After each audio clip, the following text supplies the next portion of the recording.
Hey, how's it going, everyone? This is FixerMed. Welcome back to my high yield anatomy review series for the USMLE Step 1, NBME CBSE, and NBME CAS examinations. This will be part 21 of my multi-part video series providing a broad overview of the discipline of anatomy for these exams. So without further ado, let's go ahead and get started on today's content. Today I'd like to open up talking about referred abdominal pain. Referred abdominal pain refers to pain originating from structures derived from the foregut, which are directed towards the epigastric region, and pain originating from structures derived from the midgut that is directed towards the umbilical region, and pain originating from structures derived from the hindgut that are directed towards the hypogastric region. So I have a nice picture here to the right, which should show a lot of examples of referred abdominal pain. Anyways, let's go ahead and move on to the next concept. Next, I'd like to talk about the transversalis fascia. Not much to say here, but the transversalis fascia represents the initial layer traversed by any abdominal hernia. That's a very high yield point, so make sure you remember it. Let's go ahead and move on to the next concept. Next, I'd like to talk about indirect inguinal hernias.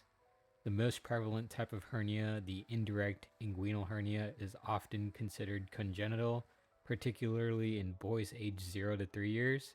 It traverses the deep inguinal ring positioned lateral to the inferior epigastric vessels, the inguinal canal, the superficial inguinal ring, ultimately descending into the scrotum.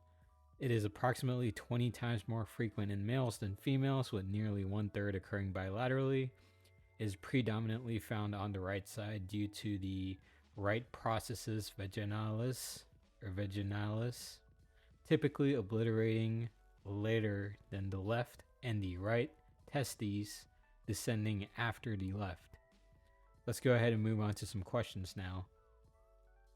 So we have a patient who presents with abdominal pain radiating to the epigastric region. Which of the following structures is most likely the source of this referred pain?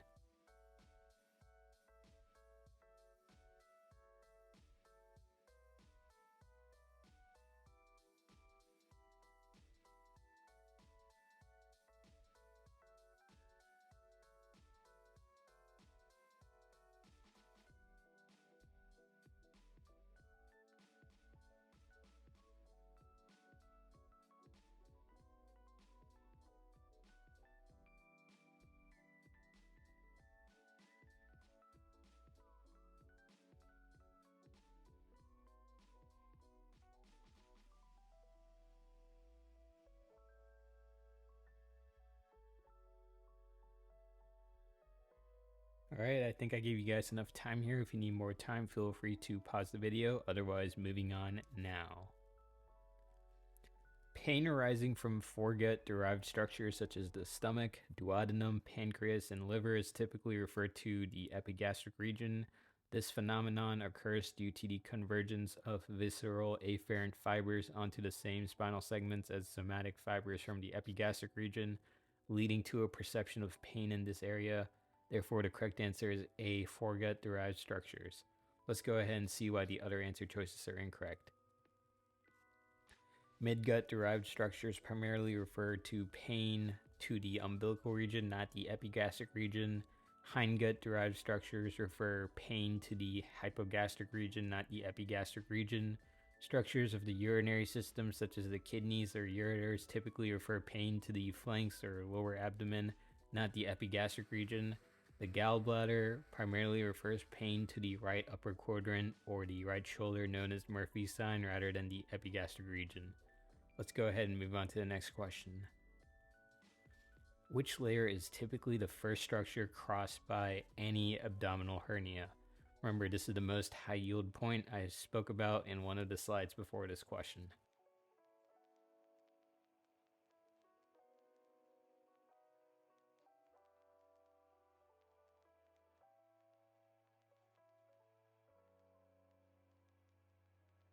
I think the answer here is pretty obvious, so if you need more time, please feel free to pause the video, otherwise moving on now.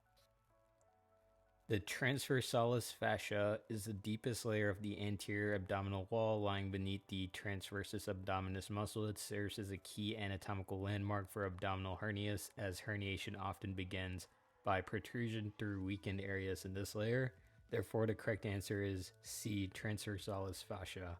Let's go ahead and see why the other answer choices are incorrect. Peritoneum is incorrect, as it is the innermost layer of the abdominal wall and is typically encountered after the transversalis fascia during herniation. External oblique muscle is incorrect, as it is a more superficial layer of the abdominal wall and is usually not the first structure crossed by an abdominal hernia. Rectus abdominis muscle is incorrect, as it lies deeper than the transversalis fascia and is unlikely to be the first structure encountered during herniation. Internal oblique muscle is incorrect, as it is situated above the transversalis fascia and is not typically the first layer traversed by any abdominal hernia. Parietal peritoneum is incorrect, as it is closely associated with the inner surface of the abdominal cavity and is not usually the initial layer crossed by an abdominal hernia. Let's go ahead and move on to the next question. We have a 2-year-old boy that presents with painless swelling in the scrotum that enlarges with crying or straining.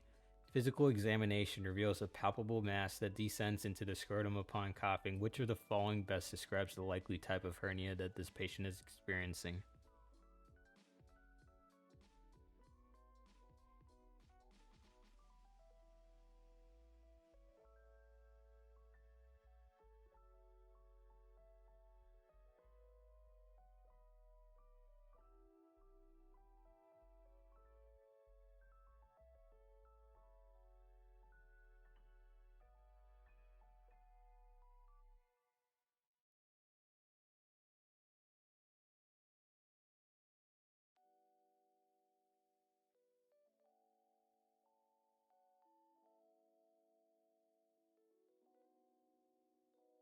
Alright, I think I gave you guys enough time there. If you need more time, please feel free to pause the video. Otherwise, moving on now. Indirect inguinal hernias are the most common type of hernias in pediatric patients, particularly in boys aged 0 to 3 years. They often present as painless scrotal swellings that enlarge with crying or straining, and the mass can be palpated descending into the scrotum upon coughing. This type of hernia passes through the deep inguinal ring and may be associated with anomalies in the closure of the processus vaginalis during embryonic development. Therefore, the correct answer is C, indirect inguinal hernia.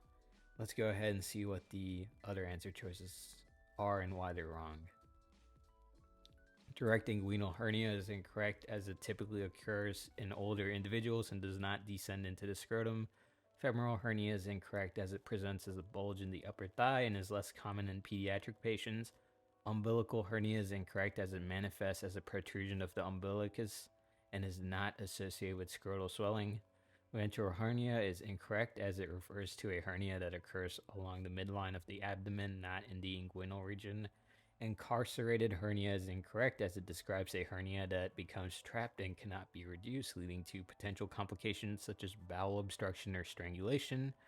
Now, that will do it all for content today, guys. If you have any questions, comments, and concerns, please feel free to type them up in the comment section below.